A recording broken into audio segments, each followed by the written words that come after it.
Hi viewers, welcome to our channel. Varanasi cinema event లో రాజమౌళి గారు చేసిన కామెంట్స్ ఏవైతే ఉన్నాయో ఇప్పుడు అవి కాస్త ఆయన్ని వివాదంలోకి చుట్టుముట్టాయని చెప్పుకోవాలి. ఇప్పటికే 3 కేసులు నమోదైనట్టుగా కూడా తెలుస్తుంది. మరి అసలు ఆయన కామెంట్స్ ని ఏ విధంగా చూడాలి? ఈ కేసులు ఇన్ని నమోదవుతున్నాయి కదా, మరి దీనికి సంబంధించి ఆయన ఏమన్నా రియాక్ట్ అయ్యి క్షమాపణ చెప్తారా? ఈ వివాదాన్ని ఇంతటితో ముగిస్తారా లేదా? ఇప్పుడు ఈ అంశం గురించే డిస్కస్ చేయడానికి ప్రజెంట్ మనతో పాటు ప్రముఖ సోషల్ యాక్టివిస్ట్ కృష్ణకుమార్ గారు ఉన్నారు. వారిని అడిగి తెలిసిన ప్రయత్నం చేద్దాం. నమస్కారం మేడం.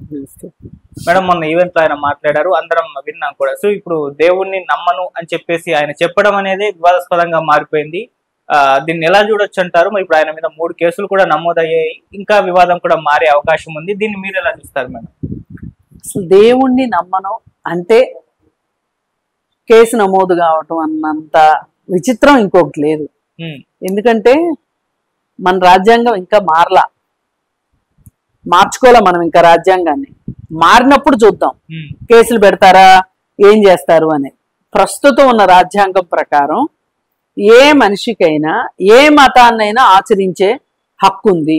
ఏ మతంలో పుట్టినప్పటికీ కూడా ఏ మతాన్నైనా ఆచరించే హక్కు ఉంది. ఏ మతాన్ని ఆచరించడం అని చెప్పుకునే హక్కు కూడా ఉంది. డిక్లేర్ చేసుకోవచ్చు. ఇప్పుడు నేషనాలిటీ దగ్గర మనది భారతీయులు అని రాసుకోవాలి ఖచ్చితంగా. నీకు అలా రాసుకోవడం ఇష్టం అయితే వెళ్ళిపోయి దేశంలో నుంచి. ఈ దేశంలో ఉండాలంటే నేను భారతీయుడిని అని చెప్పాల్సిందే, భారతీయుడిని మెన్షన్ చేయాల్సిందే. అది ఏ కాలంలో వస్తుంది? నేషనాలిటీ దగ్గర వస్తుంది. రిలీజియన్ దగ్గర ఏమొస్తుంది? రిలీజియన్ దగ్గర హిందూ, ముస్లిం, క్రిస్టియన్, జొరాస్ట్రియన్, ఇంకా ఏమైనా చిన్న చిన్న మతాలు ఉంటే అవి వస్తాయి. అవి మెన్షన్ చేయాలి. నేనున్నా, నాకు అసలు మతం లేదు, నేను దేవుణ్ణి నమ్మను, నేను ఇతరులు అని కూడా ఉంటది, అది పెట్టుకుంటాం. ఇప్పుడు జెండర్ ఉంది, మేలు ఫిమేలే ఉండేవి ఒకప్పుడు. ఇప్పుడు ఏముంటుంది? ఉంది కదా.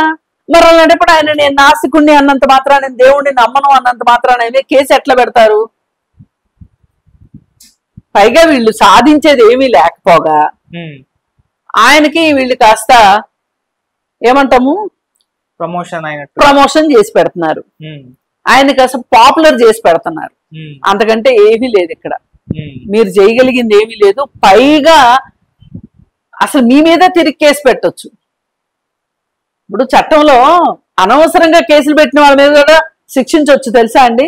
టైం వేస్ట్ చేస్తున్నారు, కోర్టు సమయం వృధా చేస్తున్నారని, పోలీసుల సమయాన్ని వృధా చేస్తున్నారని. పోలీస్ స్టేషన్ లో 100 పనులు ఉంటాయి. వాళ్ళకి ఎన్నో బాధ్యతలు ఉంటాయి.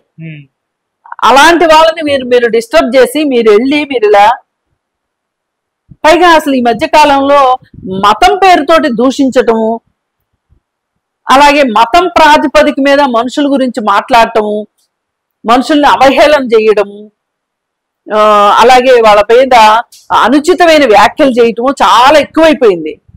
ఇప్పుడు ఎవరైనా సరే మీ మతాన్ని నమ్ముకునే హక్కు మీకుంది. వేరే మతాన్ని నమ్మాలనుకునే వాళ్ళకి వాళ్ళ హక్కు వాళ్ళకుంది. ఇవాళ ఎలా అయిపోయిందంటే వాళ్ళ మతం గురించి ప్రచారం చేసుకునే దానికంటే కూడా ఎదుటి మతంలో ఉన్న లోపాలని గురించి మాట్లాడడం ఎక్కువైపోయింది. ఈ మధ్య మాధవీలత అనే ఆవిడ పర్టికులర్ గా ఇదే ప్రోగ్రామ్ చేస్తోంది. ఏంటి అంటే క్రిస్టియన్ మతంలో వాళ్ళ మత వ్యాప్తి కోసం వాళ్ళు కొన్ని మహిమలు ఉన్నాయి, మా క్రైస్తవుడికి మహిమలు ఉన్నాయి, మా ఫాదర్ ఇలా చెప్పాడు, మా చర్చిలో ఫాదర్ ఇలా చెప్పాడు, నాకు దేవుడు కల్లో కనిపించి ఇలా చెప్పాడు, ఇలా రకరకాల మాట్లాడుకుంటున్నారు. వాళ్ళు మాట్లాడుతూ ఉంటారు. వాటిని తీసుకుని ఈవిడ హావభావాలతోటి, ఈమె సహజంగా నటి కాబట్టి, ఈమె వృత్తి నటన కాబట్టి, ఈమెదో పాలిటిక్స్ లో ఏదో పామేసుకుందాం అని చెప్పి పాలిటిక్స్ లోకి వచ్చి మాట్లాడుతూ ఏం చేస్తోంది? వాళ్ళని ఎగతాళి చేస్తూ వీడియోలు చేసి పెడుతుంది. అట్లాగే నన్ను కూడా నేను ఒకసారి ఒక ప్రోగ్రామ్ లో అలాగా అండి, నాకైతే తెలీదు, నా దగ్గర ఇన్ఫర్మేషన్ లేదు, నేను తెలుసుకుని మాట్లాడతాను అన్నా. దాన్ని కూడా చాలా ఎగతాళి చేస్తూ మీమ్స్ చేసి పెట్టడం నాకు చాలా బాధ అనిపించింది. ఎందుకంటే నేనేమి అబద్ధాన్ని నిజం చేయాలని కూర్చోలే నేను ఇక్కడ. నాకు తెలియంది తెలియదు అని చెప్పాను నేను. ఇప్పుడు మీకు మందబలం ఎక్కువ ఉండొచ్చు, ఉన్నంత మాత్రాన మేము తక్కువ మంది మనుషులమే కావచ్చు, మా మీద దాడి చేసే హక్కు మీకు లేదు. శైవులు వైష్ణవులు ఈ దేశంలో కొట్టుకున్నారు అనే సంగతి అందరికీ తెలుసు. జనగాంలో జైనుల్ని ఊతకోచి కోసిన సంగతి కూడా తెలుసు, అందరికీ తెలుసు. అయినప్పటికీ ఒక ఆయన నాతో వాదిస్తూ డిస్కషన్ లో అలాంటిదేమీ జరగలేదు అని చెప్తున్నాడు. అరే మొర్రో జరిగింది అని చెప్తున్నా నేను. ఇది ఎవరిని అడిగినా చెప్తారు. పైగా నాకు ఈ మధ్య ఎవరో చెప్పారు, ఒక వైష్ణవ కుటుంబంలో ఒక శైవుల్ని చంపి ఒక తలని తీసుకొని ఆ మతం వాళ్ళకి ఇస్తే తీసుకెళ్లి వాళ్ళు డబ్బులు ఇస్తారు. ఇది వాస్తవం. అయితే ఒక ఆమె అంటుంది, ఇవాళ భార్యకి చెప్తా అంటాడు అనమాట భర్త, ఈ రోజు ఒక్కళ్ళు దొరకలేదు నాకు, ఆ డబ్బు తీసుకొచ్చి ఈ పిల్లల కడుపు నింపుదామంటే అని. ఇవన్నీ వాస్తవాలు. కానీ ఆ రోజు నేను మాట్లాడుతుంటే నేను మాట్లాడిందే కరెక్ట్, మీరు మాట్లాడింది కరెక్ట్ కాదు అని చెప్పి మాట్లాడితే దానిని ఇవిడ వీడియో చేసి పెట్టేసింది. ఇప్పుడు నేను చాలా సవినయంగా హంబుల్ గా నా దగ్గర ఇన్ఫర్మేషన్ లేదు, నేను ఇన్ఫర్మేషన్ తెలుసుకుని మాట్లాడతాను అన్నా. ఇది తప్పు అని తలున్న వాళ్ళు ఎవరు మాట్లాడరు. నేను తెలియంది తెలుసుకుంటాను అన్నాను కానీ నాకు తెలిసిందే తెలుసు అనలేదు కదా. అంటే వీళ్ళు ఎంత అతి వికృత రూపాలకు వెళ్తున్నారో మతం ముసుగులో. అసలు వీళ్ళందరికీ లీడర్ ఎవరో అర్థం కావట్లే, అసలు వీళ్ళందరినీ నడిపిస్తున్న శక్తి ఏంటో అర్థం కావట్లా. దానిలో భాగంగానే ఈ కేసు కూడా, రాజమౌళి మీద పెట్టిన కేసు కూడా. ఆయన దేవుడు లేడన్నంత మాత్రం మీరు కేసు ఎట్లా పెడతారు? ఈ ప్రపంచం మొత్తం మీద మీరు ఇక్కడే కూర్చొని గిరిగీసుకొని ప్రపంచం అంతా ఇలా ఉంది అనుకుంటే చాలా తప్పు. మతాన్ని నమ్మని వాళ్ళు ఎంతమంది ఉన్నా, మతాన్ని నమ్మే వాళ్ళు ఎంతమంది ఉన్నారో, ఏ మతాన్ని ఫాలో అవ్వని వాళ్ళు కూడా సగం మంది ఉన్నారు. అందరూ ఉద్యమాలు చేస్తారని నేను చెప్పట్లా. ఇప్పుడు నేను కూడా మతం లేదు దేవుడు లేడు అనే ఉద్యమంలో నేను లేను. అది నా వ్యక్తిగత అభిప్రాయం. ఎవరైనా నా దగ్గరకు వచ్చి దేవుడు లేడు అని ఉన్నాడు అని నువ్వు ఒప్పుకో అన్నారనుకోండి, అప్పుడు నేను వాదిస్తా. అంతేగా నేను అదొక ఉద్యమంగా నేను చెయ్యట్లేదు. ఇలా ఉద్యమంగా చేయకుండా దేవుణ్ణి నమ్మని వాళ్ళు ఈ ప్రపంచంలో సగానికి సగం మంది మనుషులు ఉన్నారు. ప్రపంచం మొత్తం మీద క్రిస్టియన్ మతం చాలా పెద్దది, ఆ తరువాత హిందూ మతం, ఆ తరువాత ముస్లిం మతం, ఆ తర్వాత చాలా చిన్నవి చాలా తక్కువ దీంట్లో ఉన్నాయి. వీళ్ళందరినీ ఒకవైపు పెడితే అసలు ఏ మతాన్ని ఫాలో అవ్వని వాళ్ళు వీళ్ళకంటే ఎక్కువ ఉన్నారు. అసలు యాక్చువల్గా మాది మెజారిటీ. కాకపోతే వీళ్ళకిలాగా దుందుడుకు చర్యలు చేయడం, ఇష్టారీతిని కేసులు పెట్టడము, లేకపోతే ఎవరైనా వీళ్ళకి నచ్చని వాయిస్ వినిపిస్తే ఆ గొంతు నొక్కేయాలని చూడటము, అవి చెయ్యి.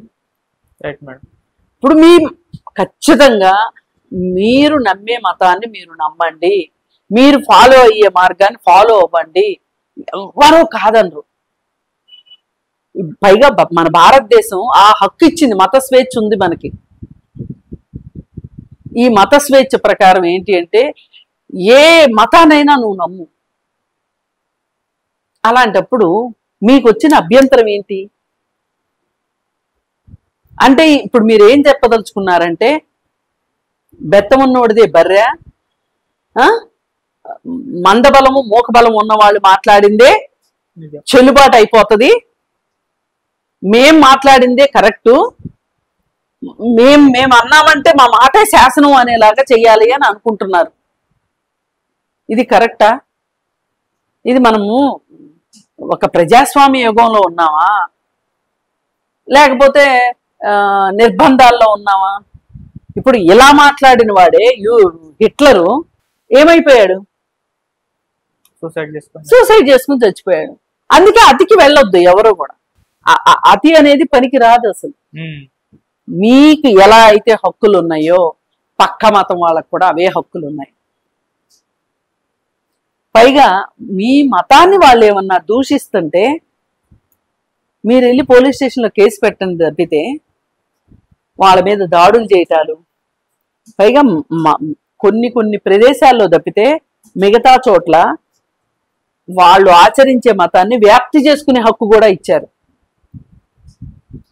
అంటే ఇప్పుడు తిరుపతి ఉంది, అక్కడ అన్యమత ధోరణులు ఉండటానికి వీల్లేదు. అది ఆ ట్రస్ట్ వాళ్ళు పెట్టుకున్నారు నియమం, దాన్ని ఎవరైనా సరే పాటించాల్సిందే. ఇప్పుడు నేనున్నాను,